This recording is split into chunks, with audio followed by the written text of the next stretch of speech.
Então, boa noite aos irmãos e irmãs que estão aqui. E nós vamos começar o nosso estudo bíblico, nossa aula. Também aos irmãos e irmãs que estão em casa, assistindo à distância. Vamos orar. Pai Santo, nós oramos ao Senhor juntos em unidade, em nome de Jesus. Pai nosso que está nos céus. Muito obrigado porque a gente tem esse acesso ao Senhor tão direto, por meio de Jesus. O Senhor é o Deus que ouve orações. E nós estamos muito felizes porque temos visto que o Senhor tem nos abençoado no entendimento da Bíblia. Nós pedimos que essa noite, essa aula, juntos aqui, interagindo, seja uma bênção, que nós possamos aprender uns com os outros e com o Espírito Santo e com a Bíblia sobre as coisas de Deus. Pedimos para os que estão em casa também que sejam abençoados com o entendimento também. Oramos em nome de Jesus. Amém. Então, nós hoje vamos terminar a lição 62, estudos bíblicos nos lares, mas eu tenho sempre me esforçado para ampliar um pouquinho a lição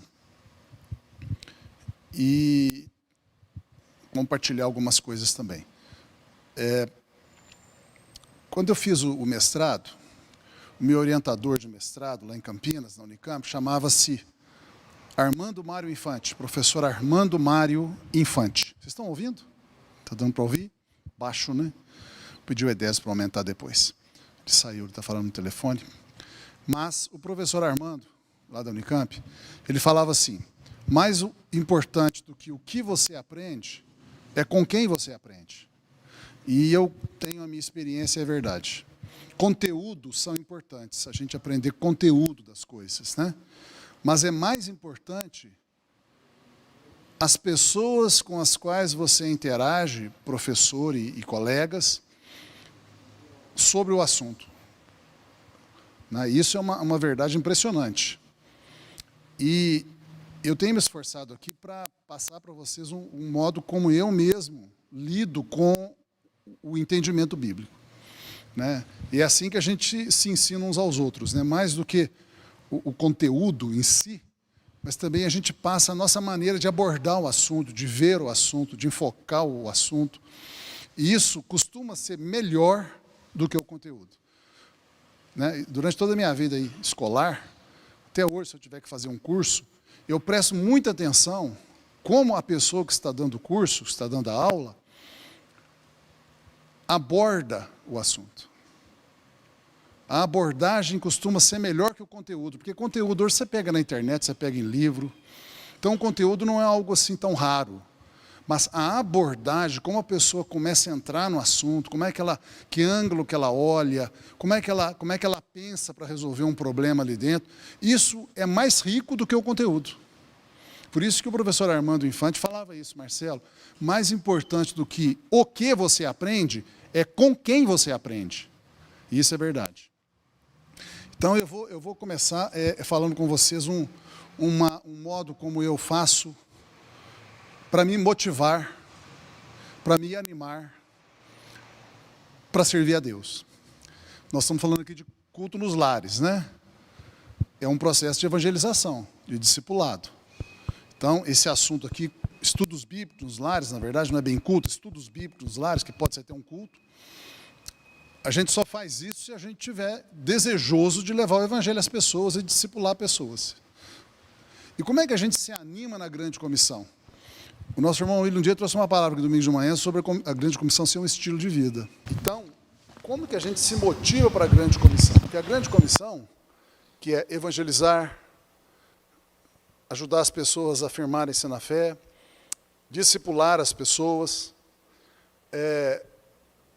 levá-las, ajudá-las a levar a maturidade. Isso é a grande comissão, Mateus 28, Marcos 16, é a grande comissão. Ela não é fácil.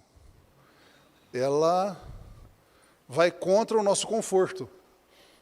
É muito melhor para o nosso conforto não ter que evangelizar ninguém, porque evangelizar envolve você se envolver com a pessoa. Envolve ouvi-la, talvez sofrer um pouco com ela, preocupar-se com a vida dela, não só hoje, mas amanhã, depois da manhã, semana que vem, daqui a um mês. Ela vai te procurar, vamos dizer assim, vai tirar você do seu conforto. Então, evangelizar e a grande comissão como um todo é provavelmente a tarefa menos desejada pelos cristãos.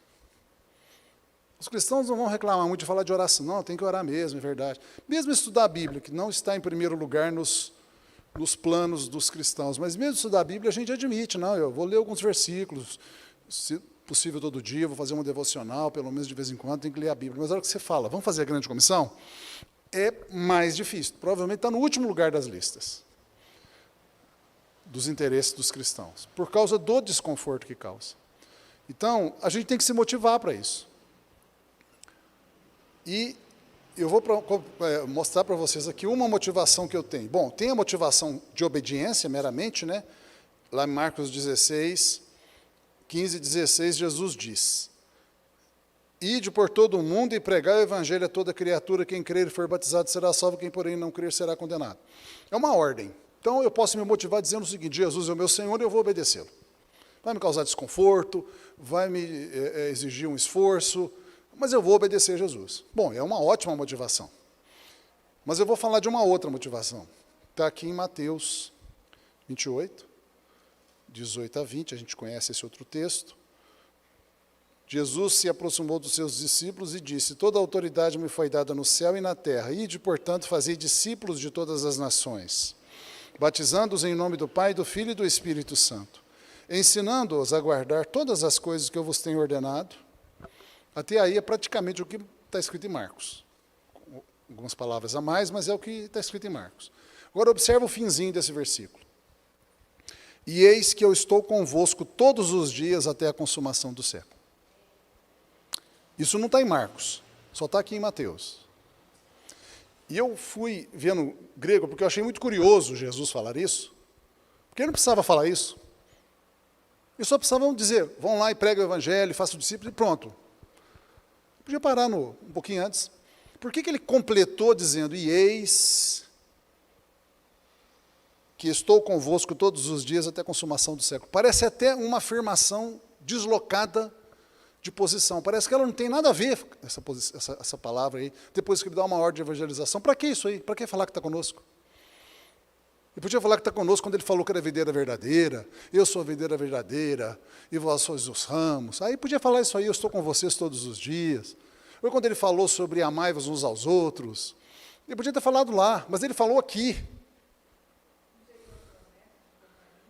É uma promessa de companhia. É exatamente isso. E vamos começar pensando, irmã Diana, por que ele fez essa promessa de companhia?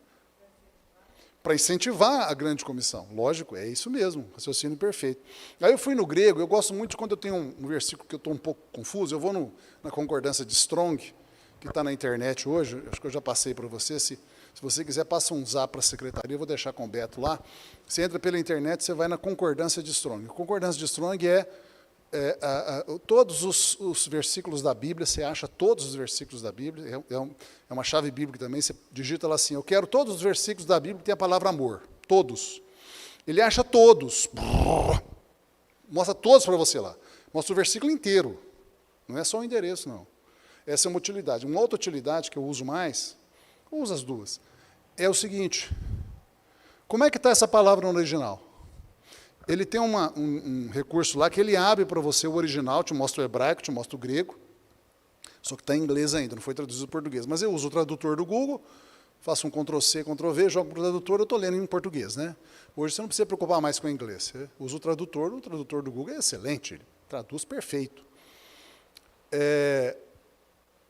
E ele mostra o significado da palavra no original. A nossa tradução é muito boa, mas às vezes quando você vai num léxico, né, que é um dicionário, ele mostra mais significados. E essa palavra que está traduzida como e eis que eu estou convosco, essa palavrinha que em português é e eis que, em grego, essa palavra é uma palavra só, foi traduzida aqui com 3, mas em grego é uma só. Ela significa vocês, porque às vezes uma palavra significa várias coisas, né? Uma palavra numa língua, você tem que usar várias outras palavras na outra língua para explicar ela. Significa: e vocês ficarão surpresos, porque verão que eu estarei com vocês todos os dias até o fim. até a minha volta. É como se ele dissesse o seguinte: quando você está no processo da grande comissão, quando você tem um coração inclinado a querer falar de Jesus para as pessoas, a não ficar com o evangelho só para você, querer compartilhar, querer chegar até a pessoa, querer ajudá-la a afirmar na fé, querer ensinar a Bíblia, isso vai atrair a presença dele para a sua vida. E é de um modo que, como se fosse assim, nada atrai mais que isso. Então, se você quiser andar com Jesus todos os dias, faça a grande comissão. E aí eu fico pensando mais. Se Jesus anda com você todos os dias, se tiver uma doença, o que acontece? Você já viu, você conheceu alguém que andou com Jesus e ficou doente? Todos foram curados, sem exceção. Se faltar o pão, o que acontece? Multiplica-se o pão. O dinheiro está na boca do peixe. Se ficar uma opressão demoníaca, a libertação é certa. Se morrer, ressuscita. Até morrer tem solução, ele ressuscita você. Então, andar com Jesus seria uma espécie de suprassumo e o desejo mais sublime de todos nós. Eu acho que todos nós, se perguntassem o que você mais quer do Evangelho, acho que todos nós falaríamos assim: andar com que Jesus ande comigo e eu com ele. Não pode ter nada melhor que isso. E a grande comissão, e esse texto aqui, que eu li, né, essa promessa dele, diz como que a gente consegue essa companhia. Então, veja bem, Jesus não vai estar com você dessa forma aqui, todos os dias, próximo, íntimo, andando do seu lado, quase que abraçado com você, porque você jejua muito. Não tem essa promessa para jejuar demais. Ah, jejua muito que Jesus vai estar com você. Não, não é jejuar demais. Pode jejuar. Mas o jejum não traz a presença de Jesus contínua. Nem oração traz. Você pode orar 4 horas por dia, todo dia. Não tem promessa que Jesus vai estar com você, porque você orou muito. Nem estudar na Bíblia, viu? Estude muito a Bíblia que Jesus vai estar com você. Não tem essa promessa. Tem outras, né? Mas não tem essa, de companhia de Jesus. O único versículo da Bíblia que promete uma companhia constante, diária de Jesus, é se você está cumprindo a grande comissão. Então, o cristão que não cumpre a grande comissão, que não se preocupa em evangelizar ninguém, que não está querendo ajudar ninguém a crescer na fé, que não está disposto a discipular, né? que é compartilhar, ensinar, compartilhar, caminhar junto, ter comunhão, ele vai estar, vou falar uma palavra forte, condenado, não é condenado ao inferno, mas ele vai estar levado a uma contínua frustração de não sentir a presença de Jesus. Forte isso. Ok, aí alguém fala assim: Marcelo, você é muito exagerado.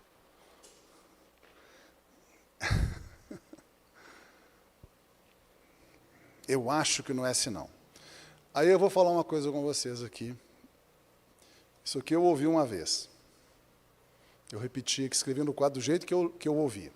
Ou Jesus é tudo o que ele diz ser, ou seja, tudo que ele falou de si mesmo e sobre o Evangelho é verdade, ou ele é um louco varrido. Pior do que aqueles loucos varridos que ficam andando na rua dizendo que são um ovo cozido.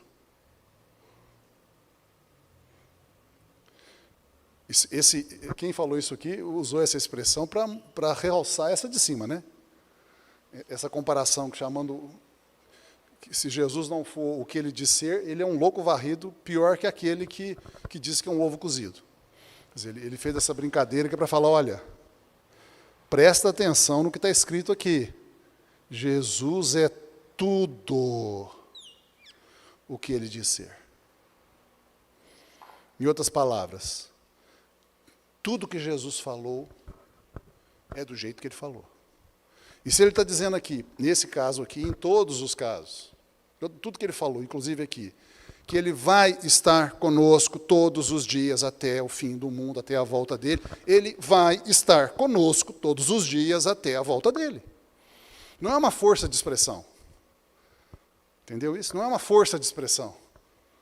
Aí eu quero chamar a atenção para vocês de 3 figuras de linguagem que pode ser usada em textos, né, e discursos.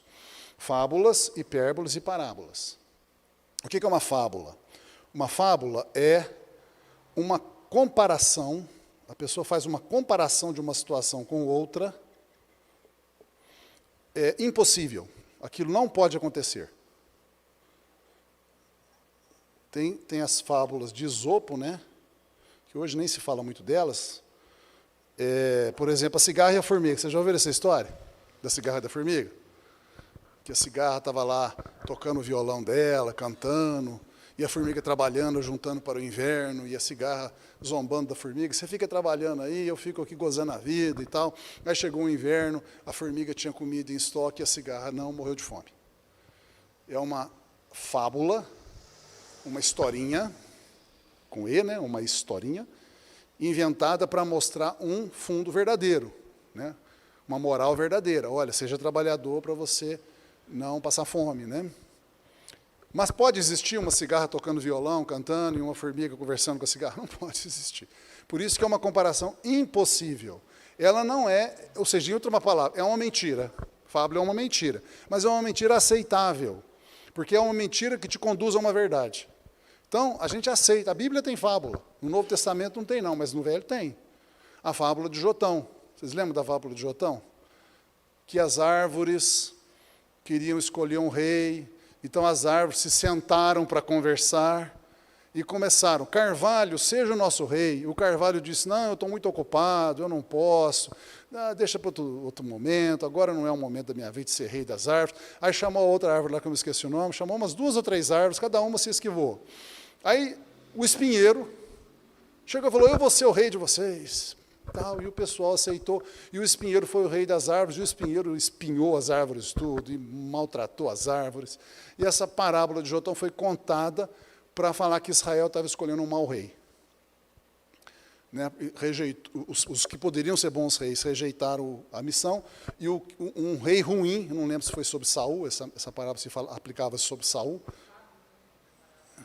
Desculpe, a fábula, se essa fábula foi aplicada sobre Saul, acho que foi, e Saul foi um mau rei mesmo. Enfim, árvores não sentam para conversar. Então, é uma mentira, é uma comparação impossível, mas levou a uma verdade. Hipérbole, o que é uma hipérbole? É uma comparação exagerada. Isso é muito comum, o professor usa muito isso, eu uso. Na aula, na UFLA, aqui na igreja de vez em quando também, na pregação, eu uso hipérboles. Hipérbole é quando você exagera. Tipo assim, nossa, o pessoal de Engaí fala muito assim: eu estou só o pó, quando está muito cansado, né? Ninguém está só o pó, né? O só o pó significa que eu estou morto e esfarinhado no chão. Ninguém está assim, né? É um exagero para falar assim: eu estou muito cansado, não estou aguentando nada, então eu estou só o pó. É um exagero, é uma hipérbole isso. Né? Tem outras hipérboles que as pessoas falam, né? Eu comi um trem ali. Ninguém come um trem, né? Não tem jeito de comer um trem, né? O sanduíche lá era o tamanho de um elefante. Não era o tamanho do elefante. Lógico que não era. Você está querendo falar que ele é um sanduíche grandão. Então, a gente aceita. Você está falando uma mentira. Uma hipérbole é uma mentira. Mas a gente aceita. E a parábola? É uma comparação possível. Possível. Jesus falou, ensinou por meio de parábolas dezenas, tem dezenas de parábolas. Todas as parábolas de Jesus são possíveis. O semeador saiu a semear. Homens semeiam. Uma parte da semente caiu à beira do caminho, ou seja, no trilho ali, chão duro. Pode cair semente no chão duro. Certamente já caiu semente pra caramba em chão duro por aí. Outra caiu em terra rasa. Sim, pode cair na terra rasa, tem isso. Certamente já aconteceu muita semeadura que caiu em terra rasa. Outra na terra cheia de espinhos, né? E outra na terra boa. Tudo que isso aí é verdadeiro. E todas as parábolas de Jesus são completamente verdadeiras. Não tem nenhuma mentira nas parábolas dele. Tudo que ele falou é perfeitamente possível. Inclusive, esse é o argumento que a gente usa para provar que existe vida, né, vida existência, a pessoa não desaparece entre a morte e a ressurreição. Né? Lá em Lucas, o episódio do rico e do Lázaro, está em Lucas, onde que está em Lucas? Lucas 16, não, Lucas 16, isso. Não, Lucas 16. Então, Lucas 16, 19, tem o episódio. Por que eu falo episódio? Episódio é mais forte ainda que palavra, né? Que parábola, né? Episódio não é nem comparação, episódio é o fato acontecido. Então, quando você relata um episódio, aquilo aconteceu de verdade. É um fato acontecido. Então, a gente diz que esse relato de Jesus, que está em Lucas 16, 19, que é sobre o rico e o Lázaro, né? 16, 19, versículos seguintes, 2S aqui significa versículos seguintes, Lucas 16, 19 e 2S. 2S significa, e os versículos que se seguem, os seguintes, 20, 21, 22, até onde o texto vai. Ele não é uma parábola, é um episódio. Por que a gente fala que é um episódio e não é uma parábola? Tem gente que fala que é parábola. Porque Jesus não disse que é uma parábola, não está escrito assim, e passou-lhes a dizer uma parábola, não, ele entra direto no assunto. Segunda razão, nenhuma parábola de Jesus tem nome de pessoas. Nós não sabemos o nome do semeador, não é o João que foi semear. A mulher que estava varrendo lá procurando a dracma perdida não era Maria, não fala o nome dela. Todas as parábolas de Jesus não têm nome. Aqui tem nome, Lázaro. O mendigo chamava Lázaro. Então, essas duas razões falam para a gente que não é uma parábola, é um episódio. Aconteceu isso, Jesus ficou sabendo que esse rico morreu e foi para o lugar de tormento no Hades, e o mendigo morreu e foi para o seio de Abraão, que é o paraíso no Hades, e aconteceu tudo aqui. Ou seja, tudo que você está lendo aqui são fatos acontecidos. É a verdade nua e crua, do jeito que aconteceu. Mas mesmo se fosse parábola,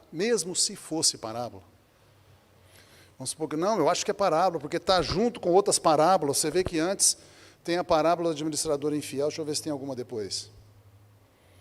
Tem a parábola do juiz iníquo, ela está entre duas parábolas, uma, não juntinho, mas por perto, né? É uma parábola também. Essa aí é a única que ele falou o nome, e pronto. Não, tá, então vamos admitir, por hipótese, se fosse uma parábola.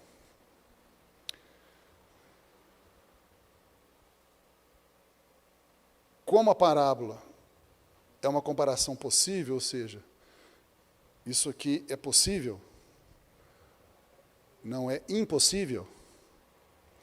Então, mesmo você suavizando para a parábola, tirando de episódio, colocando para a parábola, suavizando a força, continua nos dizendo que existe uma existência humana entre a morte e a ressurreição.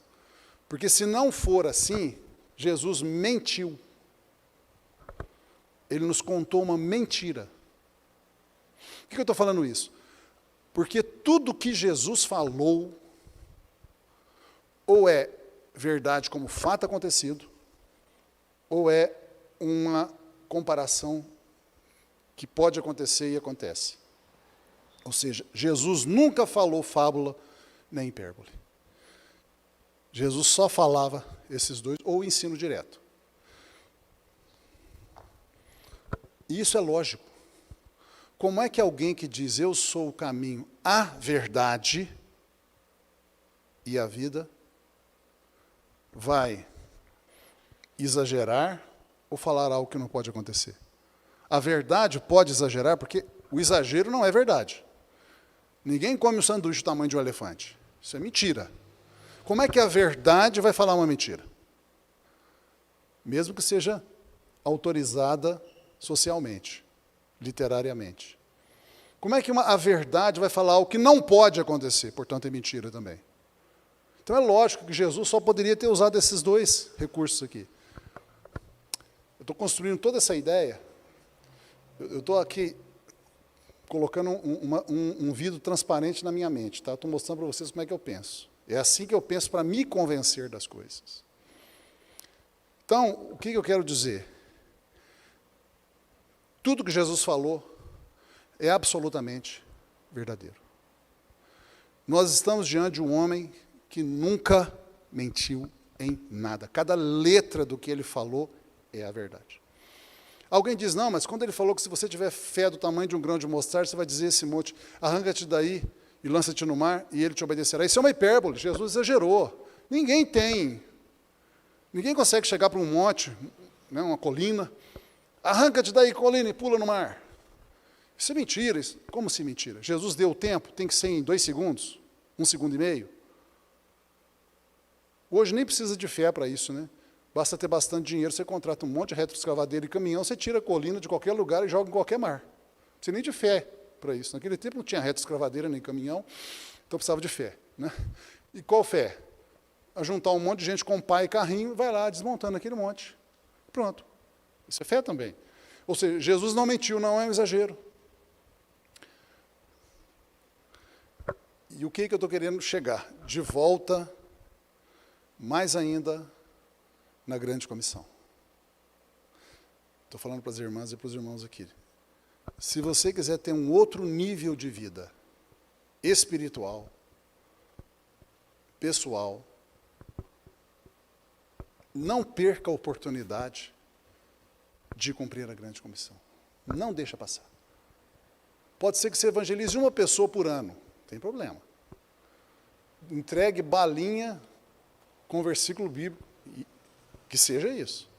Eu sei que evangelizar é difícil, eu sei que não é fácil você chegar e, por exemplo, a Glória com a Tati foram sábado na praça, acho que foram domingo também, domingo não, né? Sábado.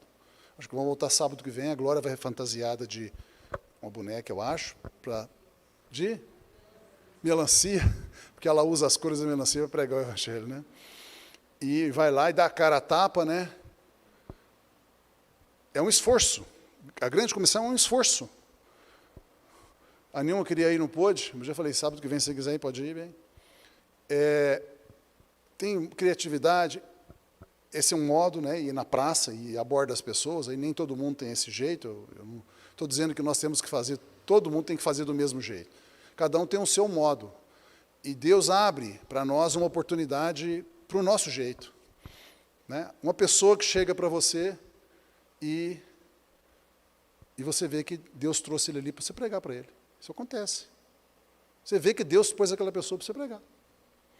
Hoje, a minha nora, a Fabiana, passou um zap para mim, do Tiago. Vocês lembram do Tiago que se converteu aqui?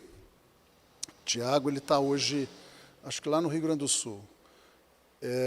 Como é que foi o Tiago? O Tiago, o pastor Joel conheceu ele, conheceu, na verdade, o Saulo era amigo do Tiago, o Saulo apresentou o Tiago para o Joel um dia veio aqui na igreja durante o dia, porque o Tiago queria saber mais do Evangelho, trouxe aqui e falou, pastor Marcelo, você prega o Evangelho para ele? Eu falei, claro, eu parei o que eu estava fazendo, eu tenho uma aliança com Deus, um pacto. Se alguém chegar para mim e eu ver que Deus trouxe ele para me pregar o Evangelho, eu paro o que eu estou fazendo, não importa o que seja. Eu paro o que eu estou fazendo e prego o Evangelho. Na UFLA, durante um tempo, eu ia atrás das pessoas pregando o Evangelho, atrás de todo mundo, e depois eu cansei disso, falar a verdade para vocês, é muito cansativo.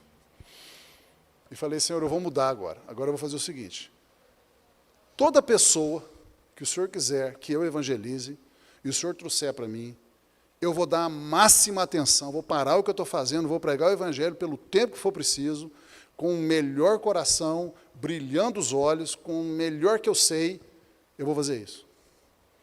Então, eu tenho 2 fases na UFLA. O tempo que eu ia atrás das pessoas, eu pregava na cantina, eu pregava no ônibus, eu fazia isso aí foi alguns anos. Depois, como eu falei, eu cansei, não é fácil, não é brincadeira. Admiro quem consegue viver anos e anos indo atrás das pessoas e pregando em praça pública, e visitando a casa das pessoas, e parando as pessoas na rua, e indo atrás, admiro, mas não é fácil. Aí eu mudei para essa segunda estratégia, e o Tiago foi um deles, não foi na UFA, mas foi aqui. O Tiago aceitou Jesus, né? Está firme até hoje. Então, Nem que seja assim. Você vai ver que a sua vida muda totalmente.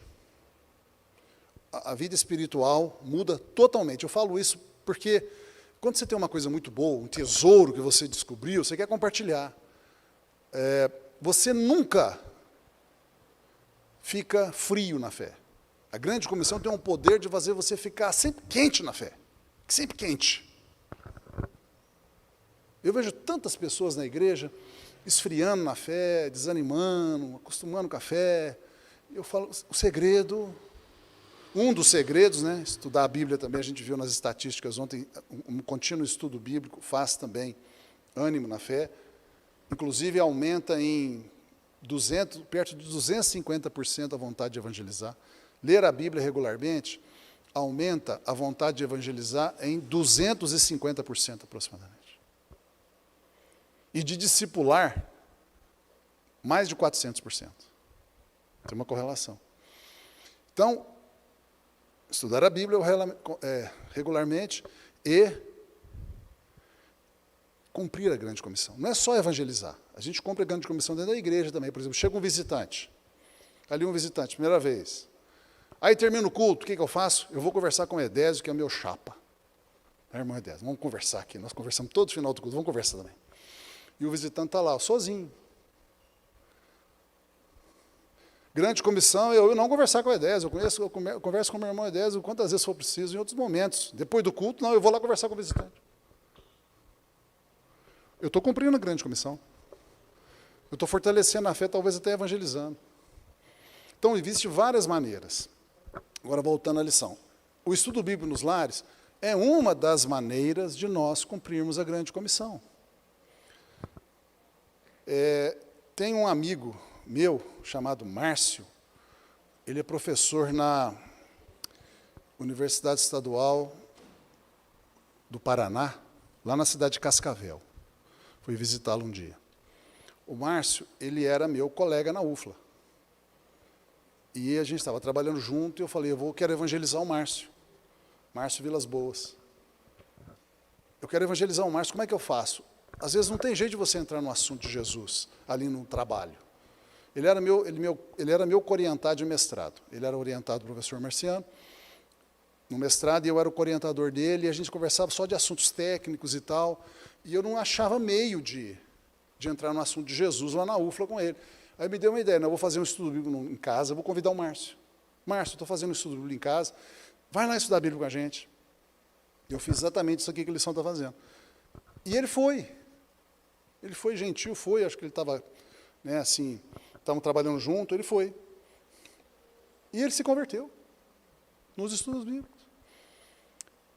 E é casado com uma moça que também é de Jesus, e eles têm uma família, têm um casamento, têm uma família, ele é professor da universidade lá, são membros da igreja presbiteriana de Cascavel, e firme na fé, já me convidou várias vezes para ir lá, já foi uma vez. Estudo bíblico. Fazemos a grande comissão. Vamos entrar na lição, então? Vocês querem observar alguma coisa? Perguntar? Exagero aí, né, do Senhor. Eu estava lendo Lucas 14, 26, quando Jesus fala que, se a gente quiser ser discípulo dele, né, a gente tem que aborrecer o pai, a mãe, e eu pesquisei no original, aborrecer é ter ódio. Eu falei, meu Deus, Jesus é louco. Ele dá a mesma palavra, ele manda amar uns aos outros, né? Amar vossas esposas, honrar pai e mãe, e aqui ele fala que é para odiar, aborrecer. E eu custei entender depois, buscando o Espírito Santo para me fazer entender essa parte. É exatamente isso aí. Eu falei, Jesus não é louco de falar que a gente tem que odiar nossa família, para seguir. E o texto é bem literal, né, pastor? Ele fala exatamente, não serão meus discípulos, né? A Bíblia fala assim. Então, na verdade, é quando você entrega o coração para Jesus, né? Põe ele no centro e, de certa forma, você aborrece as pessoas com isso. Porque você segue. Foi isso que o Espírito Santo me convenceu. Eu acho que é isso. Eu até vou contar ao senhor depois do culto, aí, depois do estudo. Eu acho que é isso também. Ele não está dizendo para a gente odiar pai e mãe, claro que não.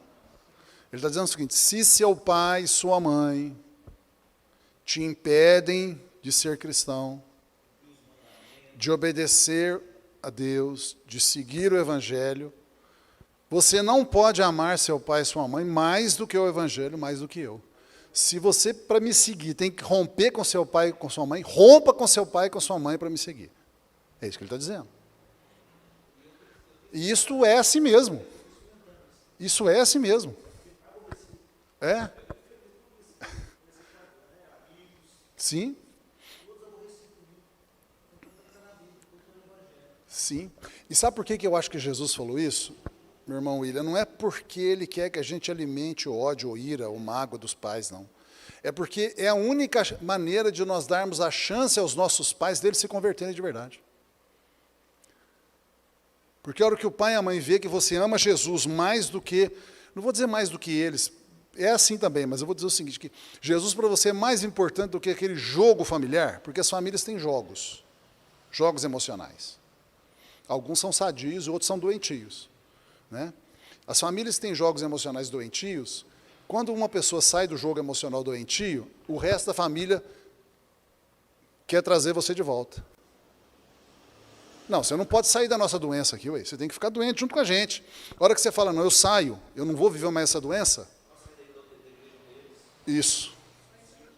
Aí, o que eles vão fazer? Eles vão fazer de tudo. Excluir, retaliação, falar mal, virar cara, etc, etc, para fazer você voltar para o jogo junto com eles, se ficar no joguinho ali, no joguinho doentio. Sim, muitos cedem. Exatamente. Por que a gente tem que odiar essa? Na verdade, não é exatamente o pai e a mãe, mas odiar o jogo doentio. Porque a hora que eu saio, eu dou a chance a eles de verem a doença que estão. Às vezes leva anos, viu, irmão William? Às vezes leva anos para a família ver isso. Né? Às vezes você morre e não vê todo mundo lá se convertendo. Mas você deu a chance de todo mundo ver o erro que eles estão. Então, na verdade, é amor. Você está, na verdade, amando eles. Porque você está saindo fora, denunciando o jogo doentio. No primeiro momento, eles vão ficar odiando a sua denúncia. Você denunciou o jogo doentio. Você é o inimigo. Mas, para aqueles que amam a verdade, para aqueles que se deixam ser trabalhados pelo Espírito Santo, eles vão dizer, não, ele está certo. Você foi o primeiro que puxou a fila, né? Não adianta querer falar. Sim. Sim, exclui, isso é muito comum. É muito comum, muito comum. Jesus disse que os primeiros inimigos do homem seriam os da sua própria casa. Ele já disse isso. Né? Os primeiros inimigos do homem serão os da sua própria casa. Não é todas as famílias que fazem isso. Né? Algumas o jogo não é tão pesado. Mas em algumas famílias o jogo é pesadíssimo. Pesadíssimo. Excluído. Isso mesmo. É.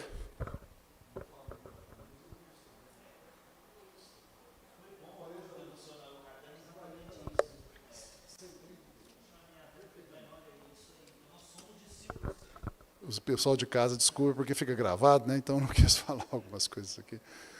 Mas, sabe a boa notícia? Não, não é exagero. Não, Jesus ele não fez uma hipérbole aqui, não. Ele disse o que é. Você não pode amar seu pai e sua mãe mais do que eu. Porque, não é, alguém fala, mas Jesus é muito ciumento. Né, já falaram para vocês, Jesus é muito ciumento, Deus é muito ciumento. Não, não é ciúme, no sentido que a pessoa está falando que é negativo, né, um pecado, né? É sabedoria. E a Bíblia, e Jesus, e Deus, tem uma sabedoria muito mais profunda do que o homem. Então, na hora que ele fala isso, parece um escândalo, né? Que isso? Como é que pode? Isso é a sabedoria de trazer saúde para o sistema. No caso, os que ficam, né? Então, assim, rompe mesmo, viu, irmãos? Assim, não sei se a pessoa em casa já teve essa experiência. Se acontecer, não se assuste. Isso é muito comum, viu? Muito comum.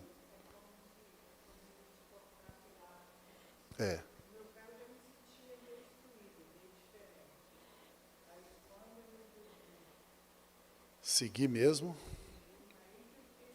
Fica assim, a exclusão ela é real, real. Eu confesso que até hoje eu sinto um pouquinho, mas eu já estou totalmente vacinado contra isso, sabe? Assim, é o que falou, não convida para aniversário, não convida para festa, não convida para eventos, conversa com meias palavras, ou não tem conversa. Você chega assim, parece que você chegou, o corpo estranho chegou assim, tal. Você tem que dar, você percebe, você dá uma desconversada e tchau, outra hora eu volto, porque você mesmo ficou se sentindo mal. É desse jeito mesmo. Fala de você as coisas muito e mais.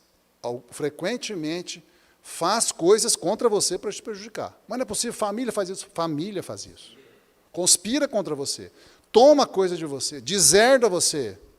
Dá tudo para cá e não te dá nada. Faz isso. Não é possível. Faz isso. Quem?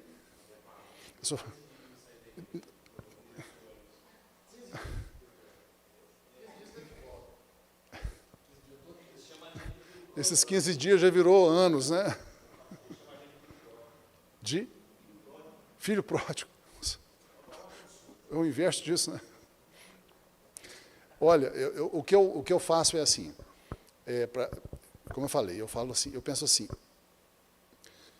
É a única maneira de dar a eles a chance de verem o erro que estão. É a única maneira. Se você ficar no jogo, você está alimentando ali a cegueira. Você fica alimentando a cegueira. Com o intento de ficar bem com eles, você está levando eles para o inferno. Depois morre, vai para o inferno. Eu fiquei bem com eles, mas está tudo no inferno. Era melhor ter ficado mal com eles e alguns no céu, né? Só um comentário rapidinho. A minha mãe, quando eu me converti, a minha mãe falou para mim assim, católico, quando apronta tudo que tem que aprontar, vira crente. Minha mãe falou desse jeito. E quanto a ontem, o culto do Senhor foi maravilhoso, tocou profundamente o nosso coração, principalmente o coração do Mateus, porque ele precisava ouvir as palavras de ontem do culto de manhã. E o senhor pode ter certeza, eu tenho um sucesso muito grande em evangelizar. Porque perder o estudo bíblico é tão ruim, pensar em perder é tão ruim que hoje eu fiz uma cirurgia, estou aqui cheio de ponto nas costas e estou aqui porque eu não queria perder. O Senhor te recompensar. Amém. O Senhor de verdade, viu? Davi falou uma coisa, um princípio que eu uso muito na minha vida. Davi disse assim, não darei a Deus sacrifícios que não me custem nada. Né? Aprendi isso. Quando você faz alguma coisa para Deus que custa para você, é um sacrifício, aquilo sobe o valor daquilo muito. O resultado é muito mais positivo. Né? A boa notícia é que, no meio desses parentes complicados, alguns vão se converter. Viu? A Eni está na igreja, então eu posso falar, né, bem? A Nilma foi a primeira a se converter na casa dela. A Eni gostava de baile, sabe? Então a Nilma saía para a igreja e a Eni falava assim, eu vou no baile, você vai na igreja, vamos ver quem vai divertir mais. A Eni hoje é mais crente que a Nilma, né? Brincadeira. Está vendo?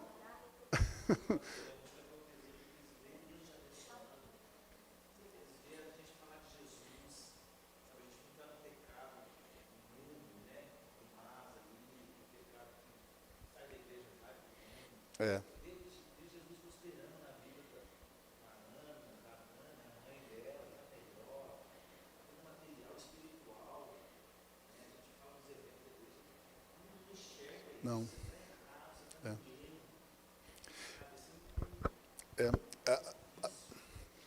Assim, uma palavra forte, né? Quem matou Jesus não foram os romanos pecadores e ímpios. Foram os judeus religiosos. O religioso, ele costuma ser pior que o ímpio, para perseguir a gente. Porque o ímpio, ele tem os ímpios muito maus, né? Mas a grande parte dos ímpios, eles são desgraçados. Então, quando você fala de Jesus um pouquinho, ou você é um pouquinho crente, eles já ficam impressionados. Agora, a pessoa religiosa, ela se acha. Então, ela se torna pior que o ímpio. É o caso de Jesus, né? Jesus foi morto pelos judeus religiosos. Não foi a prostituta, não foi o ladrão, judeu, a mulher prostituta judia que levou ele à cruz. Não foi o Pilatos romano. Pilatos, sem vergonha lá, né? Ímpio demais da conta, Pilatos, queria soltar Jesus. Não, ele não tem pecado nenhum, ele é correto. O sumo sacerdote, safado, invejoso, se achando, forçou Pilatos a condenar Jesus, ameaçando a vida de Pilatos. Se você não condenar ele, eu vou dar um telefonemazinho para o César lá e falar que você está facilitando a vida para esse aí que diz que é rei dos judeus. Seu pescoço vai rolar, viu? Ameaçou, fez uma chantagem. O sumo sacerdote de Israel fez uma chantagem com o procurador romano Pôncio Pilatos. Pode ter uma maldade maior que essa? Ele via que não conseguia condenar Jesus, que Pilatos não ia condenar.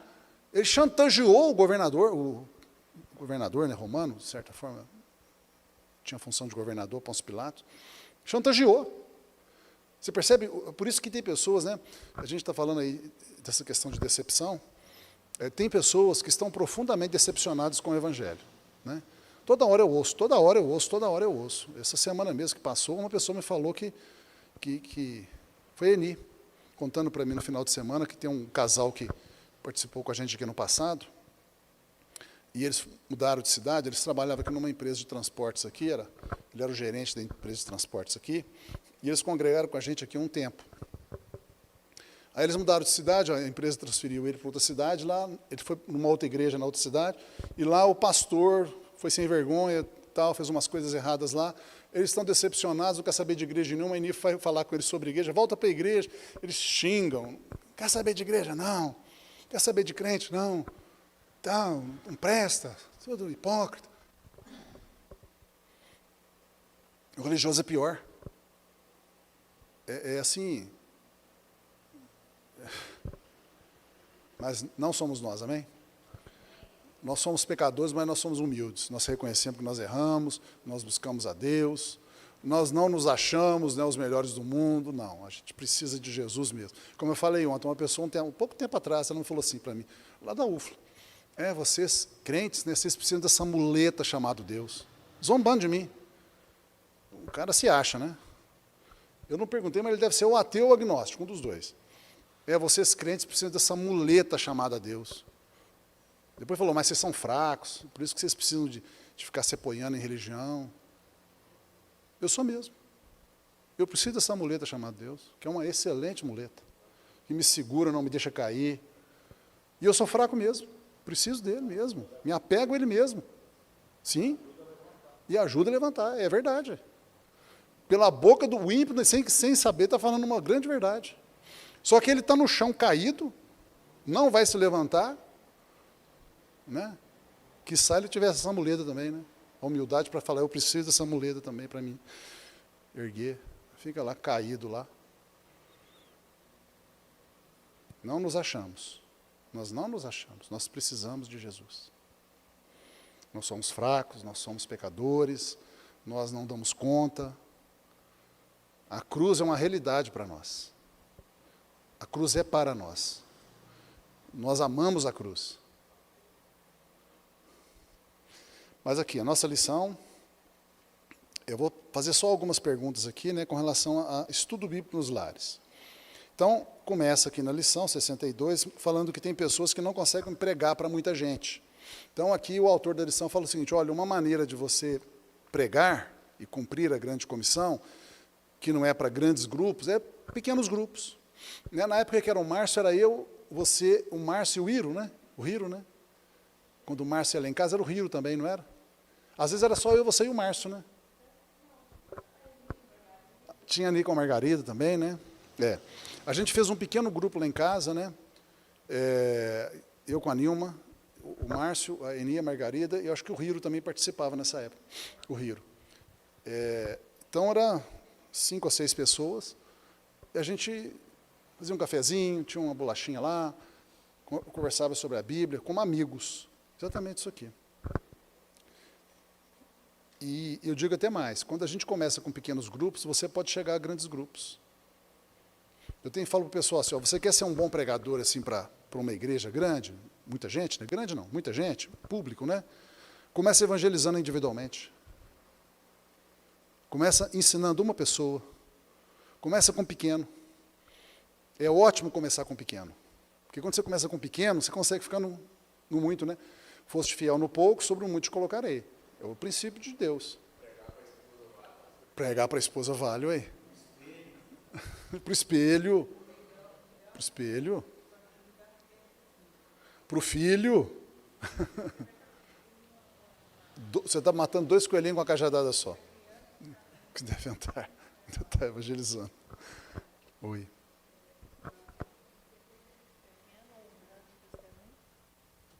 Essa questão de pregar para muitos ou para poucos,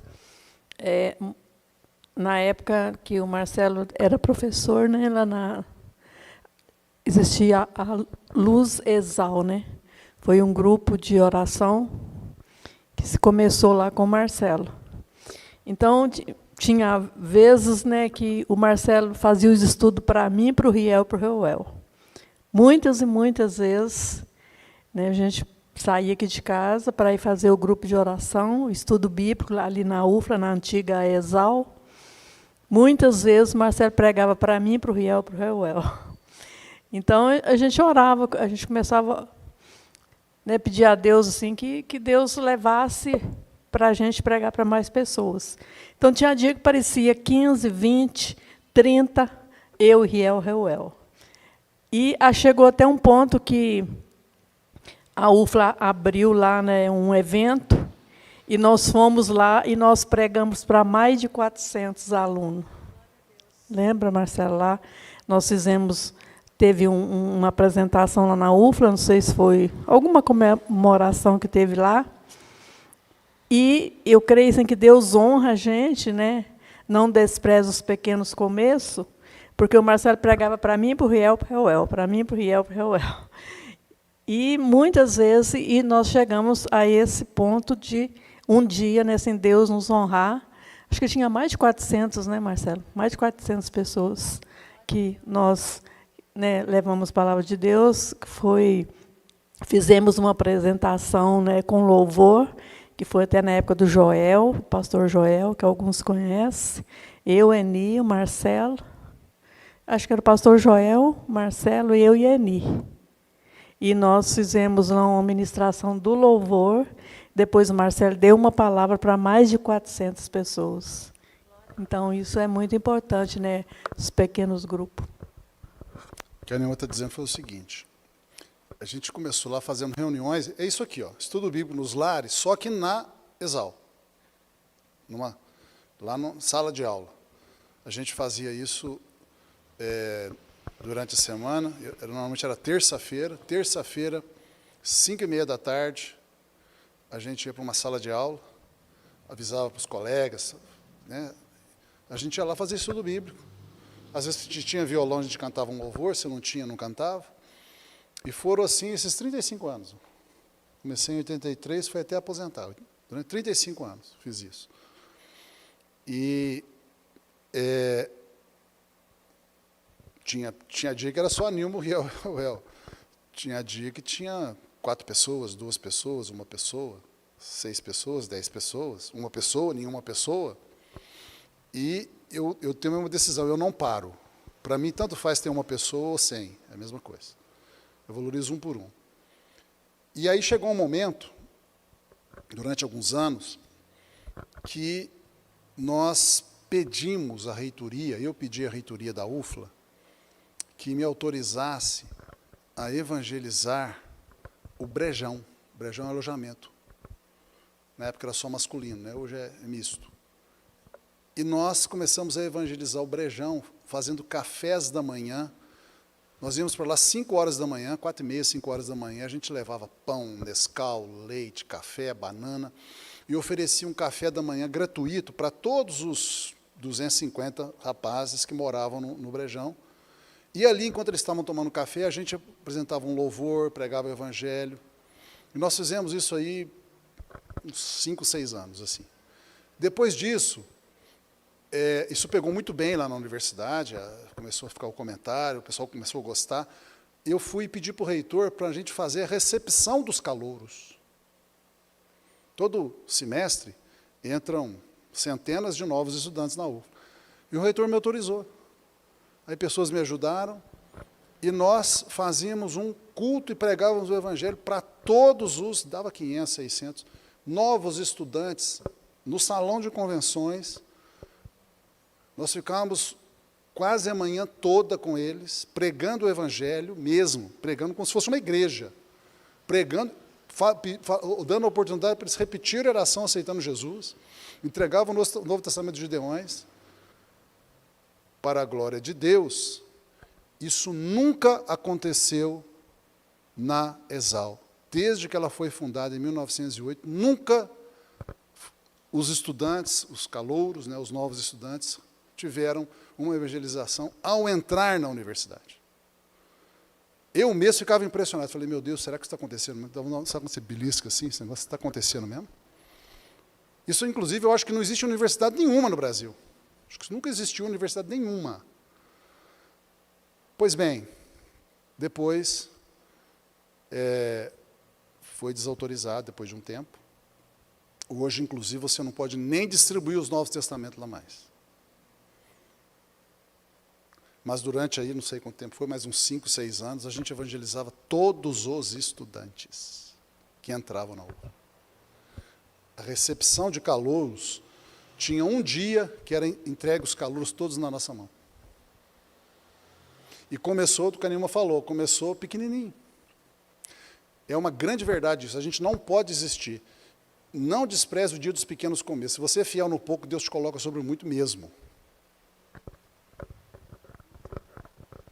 Mas essa é uma pergunta para o senhor mesmo. O senhor falou que o senhor era tímido e tal, né?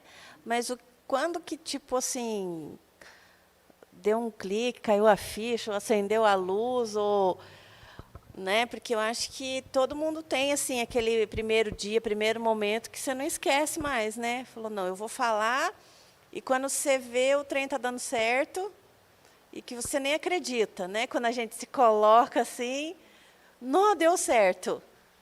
Quando que foi? Quando eu me converti, eu era super tímido mesmo. Só até hoje, não parece que eu sou, mas eu sou. Eu tinha tanta timidez que eu, na sala de aula, quando chegava, fazia, o professor toda a matéria fazia chamada, né? A gente falava presente. Aí, ordem alfabética, ia começando a chegar na letra J, minha barriga começava a esfriar. Todas as aulas, uma por uma, eu tinha vergonha de falar presente. Tem uma ideia.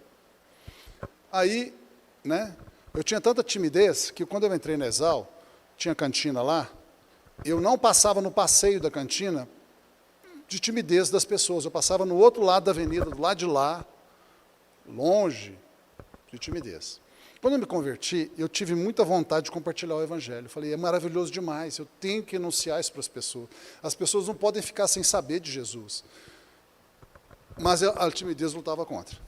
Aí eu evangelizava individualmente, com dificuldade, né, com timidez, mas individualmente eu dava conta, mais ou menos o que está falando a lição, né? 2 pessoas, 3 pessoas, 1 pessoa, eu conseguia evangelizar. Com uma certa dificuldade, mas eu conseguia. Aí um dia, eu me converti em 83, fevereiro de 83, mais ou menos um ano depois que eu me converti, o Espírito Santo me deu uma ordem. E tem coisa que você sabe que é Deus, né? Ah, como é que você sabe que não é da sua cabeça? Eu sei que não é da minha cabeça. O Espírito Santo me deu uma ordem, evangeliza na cantina. Vai na cantina, no horário de maior movimento, e a cantina da Exal na época é onde juntava todo mundo. Era o único lugar onde todo mundo juntava. Então tinha 9h30 até 10 e 3h30 até 4, eram os horários de pico todo dia. E o Espírito Santo falou, vai no horário de pico, abre a Bíblia no meio do povo e prega. Eu falei assim, não prego de jeito nenhum, não faço isso, não faço, sem chance, não faço. E, terrível, nosso Deus. E eu fiquei desorientado, meus irmãos, eu fiquei desorientado. Sabe, deu um nó na minha cabeça, deu uma crise. Falei, mas eu me converti para isso, meu Deus do céu. Assim, sabe quando Deus pede para você a última coisa que você quer fazer? Mais ou menos igual Jonas, né? Vai pregar em Nínive, Senhor, pede outra coisa qualquer, Nínive não. Entendeu? Aí aconteceu o seguinte, eu falando não, teve uma greve. Durou 4 meses a greve dos professores. Vamos ali, eu falei, nossa, que bom. Não tem aluno, não precisa pregar, né? E eu torcendo para não acabar a greve, todo mundo torcendo para terminar, e eu torcendo para não acabar. Aí a greve acabou. Durante os 4 meses, Deus falando comigo, você vai pregar lá. E eu falei, não vou pregar não dou conta. Mas o Espírito Santo ficava, minha irmã Leila, em cima de mim. Estudante. O Espírito Santo ficava em cima de mim. Eu não tinha sossego. Eu falei uma brincadeira, que é melhor você ser oprimido pelo diabo, porque você fala assim, sai em nome de Jesus, o diabo sai. Mas como é que você fala, sai em nome de Jesus para o Espírito Santo? Ele não sai, entendeu? Brincadeira. Ele ficava falando comigo todo dia. Eu perdi até a fome. De tanto que o Espírito Santo falava comigo, você tem que pregar. Quando terminou a greve, na primeira semana que terminou a greve, eu já estava assim, não tem jeito, vou ter que pregar. Aí, um dia, né, na aula do professor Marciano, ele estava ensinando lá sobre hidrologia agrícola, de tarde, uma terça-feira de tarde, ia ter o intervalo da aula dele, 3h30, e ele lá dando aula e tal, eu copiando a matéria, e eu sabia que tinha que ser naquele dia. Aí sabe quando você resigna, você fala assim, não, eu entreguei os pontos. Meu irmão Fernando, dor de barriga, mal-estar, suadeira, tudo que você puder imaginar. Aí, dá um intervalo, o professor Marciano, que é meu amigo, me chegou assim comigo, Marcelo, vamos tomar um café lá na cantina? Eu falei, nossa, atrapalhou tudo, meu Deus do céu, como é que eu vou fazer? Eu queria ir sozinho para lá. Aí eu fui com ele me chamou, fui com ele, chegou lá, com ele lá e tal, não tomei café não, só ele que tomou, eu fiquei perto dele, quando veio eu falei, professor, com licença. Peguei uma bibliazinha desse tamanhozinho que eu tinha, abri, comecei a pregar lá para todo mundo arregalou o olho assim, né? Isso nunca aconteceu na UFLA, viu, gente? Nunca aconteceu antes de mim, nunca ninguém fez isso, depois de mim, nunca ninguém fez isso. Para a glória de Deus. Você vê o quanto que eu estava temeroso, porque nunca aconteceu. A UFLA foi fundada em 1908, nunca existiu isso na UFLA. Nunca existiu isso. Eu sou a única pessoa que fez isso na UFLA em todos os anos de existência, 100 e tantos anos, ninguém nunca fez isso. Não, mas deve ter sido João 3,16. Nesse primeiro dia foi João 3,16. João 3,16. Sabe o que eu queria? Eu queria que eu fosse vaiado. Fiquei mais ou menos uns 15 minutos pregando, o pessoal olhando para mim assim, ó, aquela perplexidade. Eu queria, no fundo, tomara que me vaiem. Porque se eles me vaiassem, eu ia falar, está vendo Deus? Um bando de pecador, não vale a pena, obedeci uma vez e acabou. Pois bem, eu terminei, sabe o que aconteceu? Aquele povão tudo me aplaudindo. Nossa, agora eu tenho que pregar mais.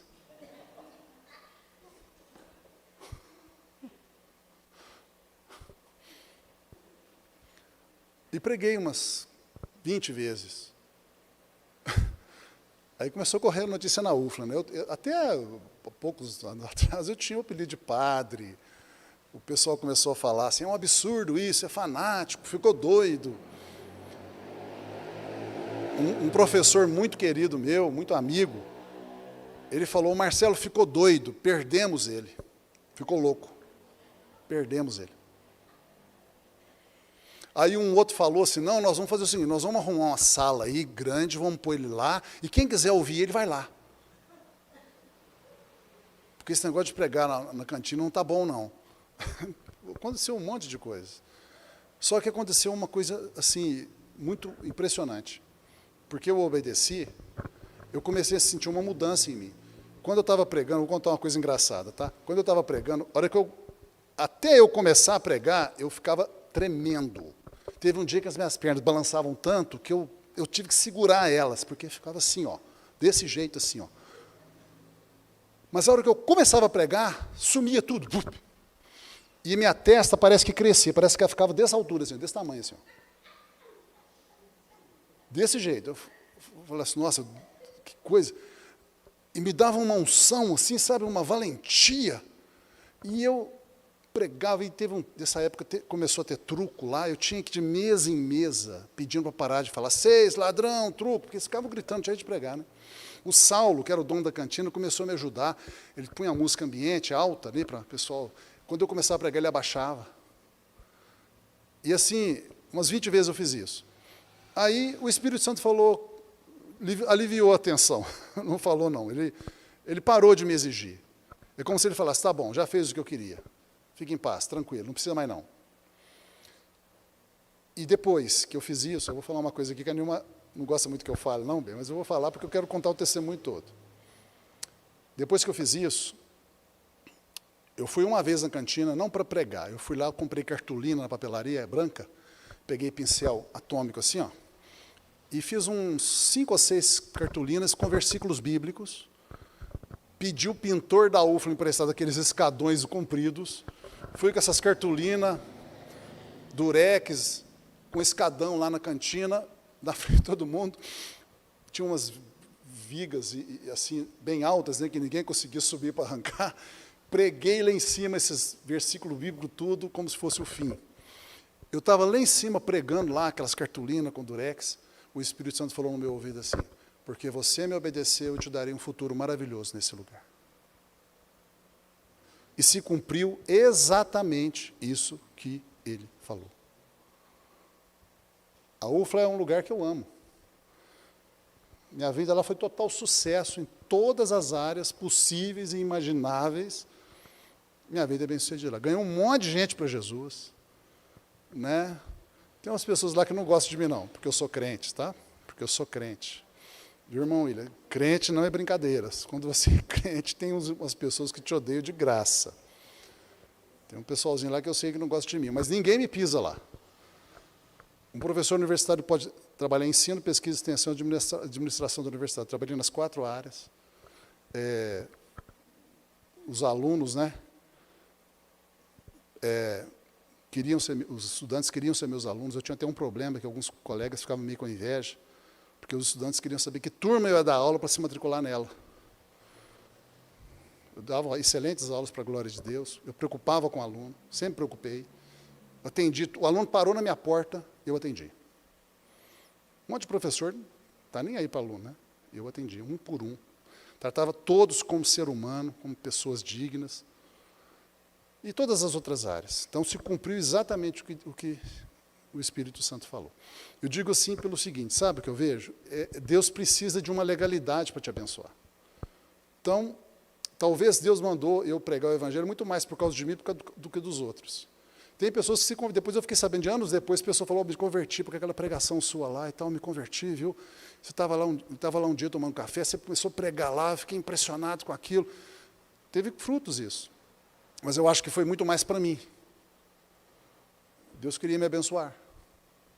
Ele precisou criar uma legalidade. Obedece. A voz foi assim, porque você me obedeceu. Começou assim, porque você me obedeceu. Começou assim. Porque você me obedeceu, eu te darei um futuro maravilhoso nesse lugar. E quando Deus resolve dar, Ele dá mesmo. Se eu fosse contar as histórias que eu tenho na UFLA aqui, cada coisa.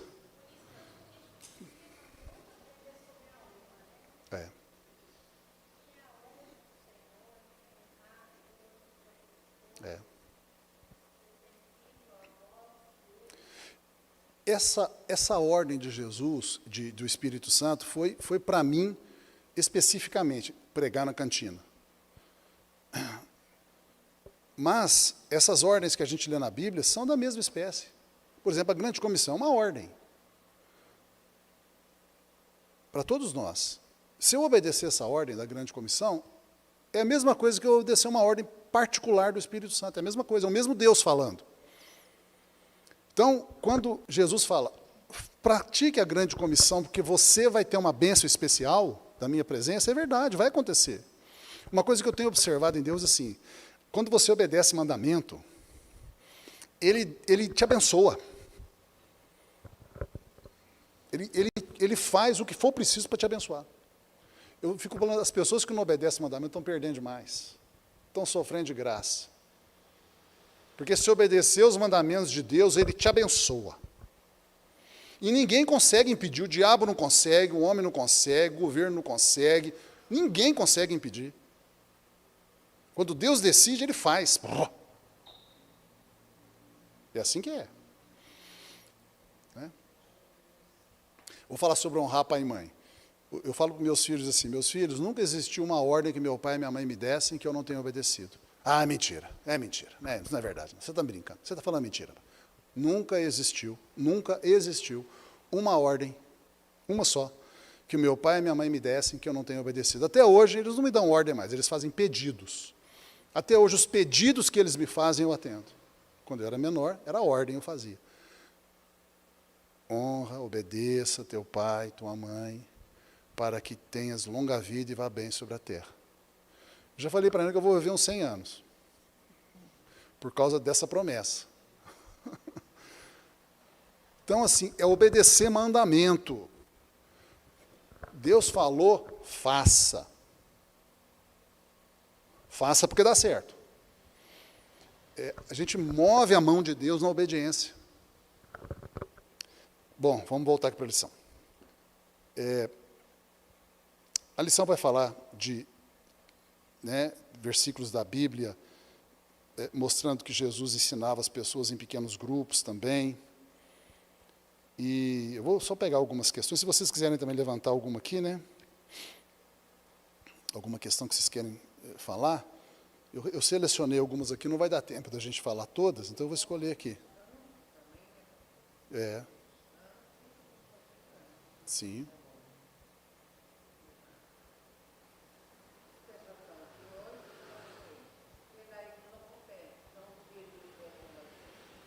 Sim.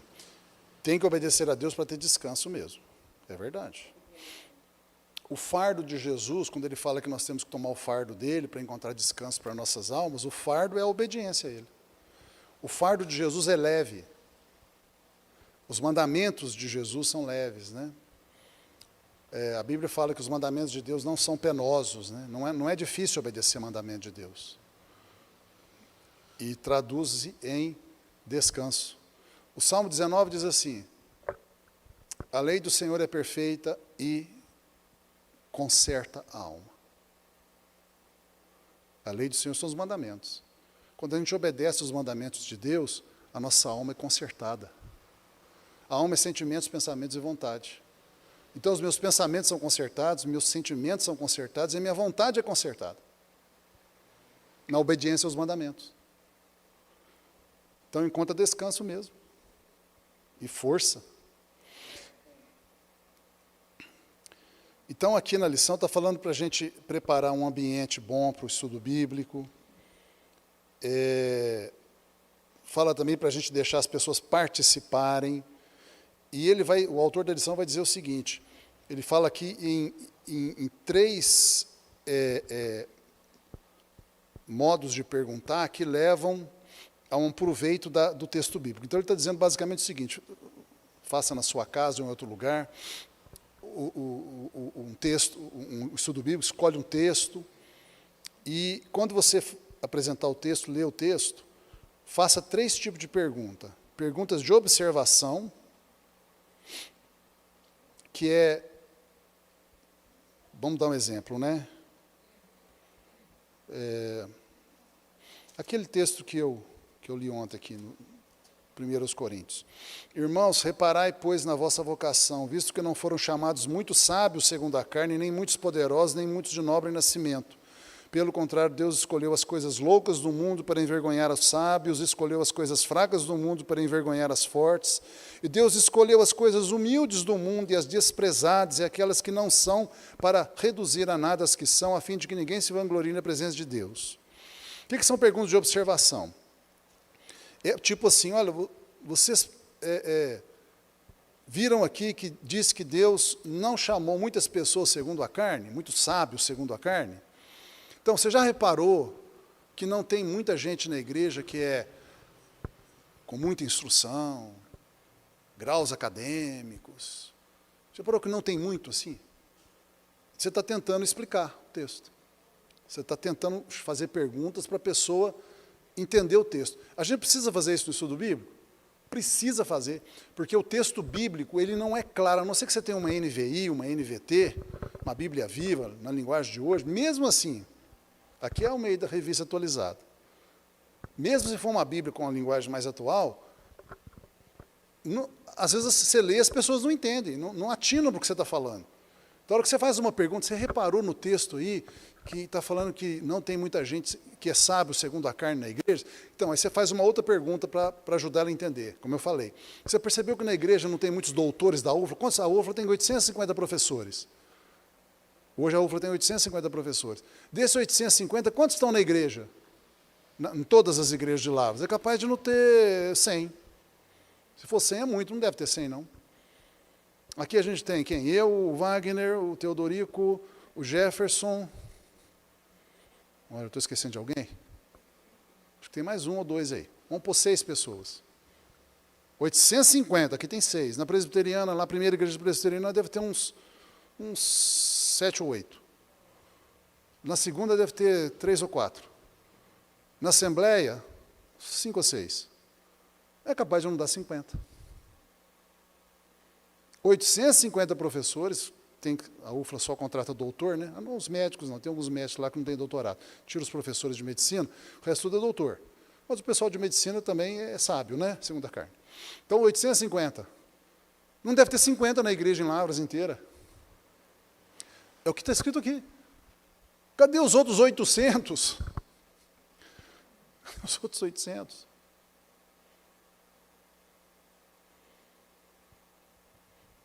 Então, você fazer essa pergunta, você faz a pessoa entender o que a Bíblia está falando. Segundo tipo de pergunta, interpretação.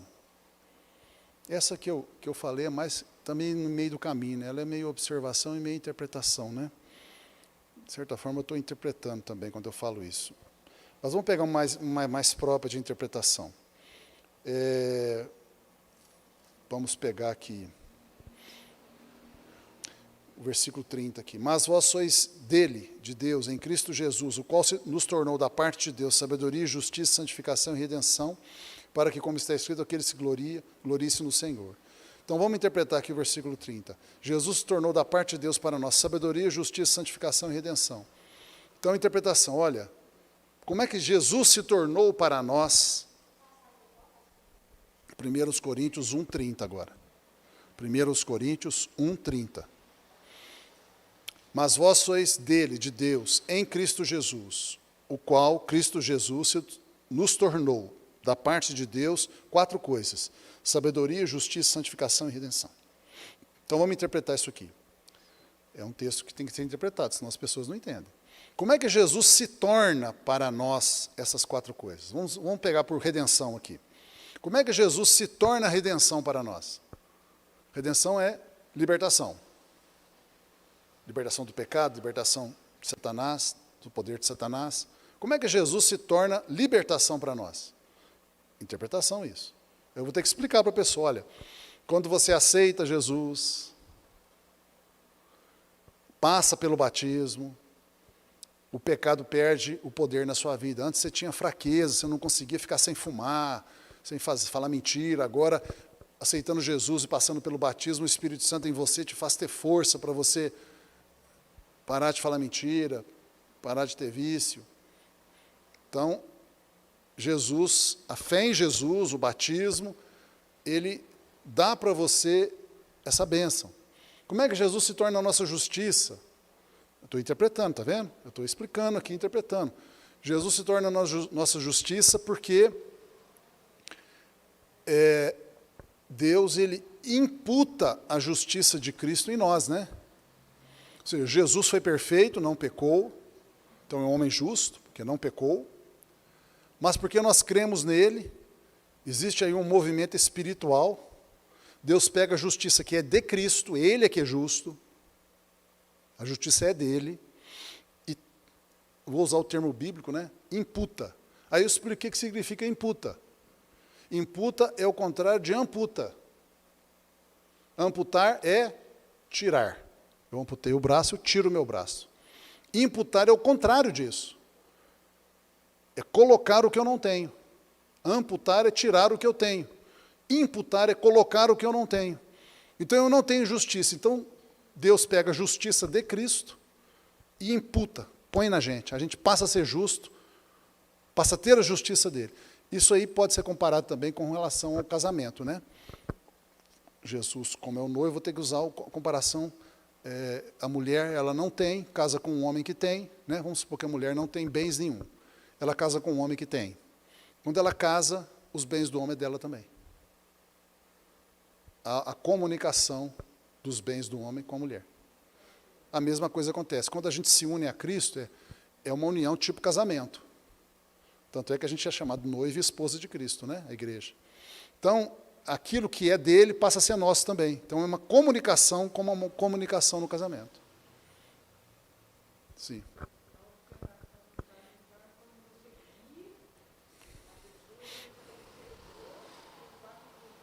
Isso. Isso. A observação é fazer a pessoa entender o que está escrito.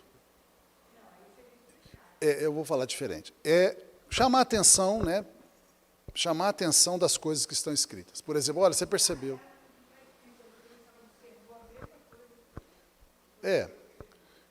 Observação e interpretação estão muito perto uma da outra, né? Tem hora até que você está fazendo as duas coisas ao mesmo tempo.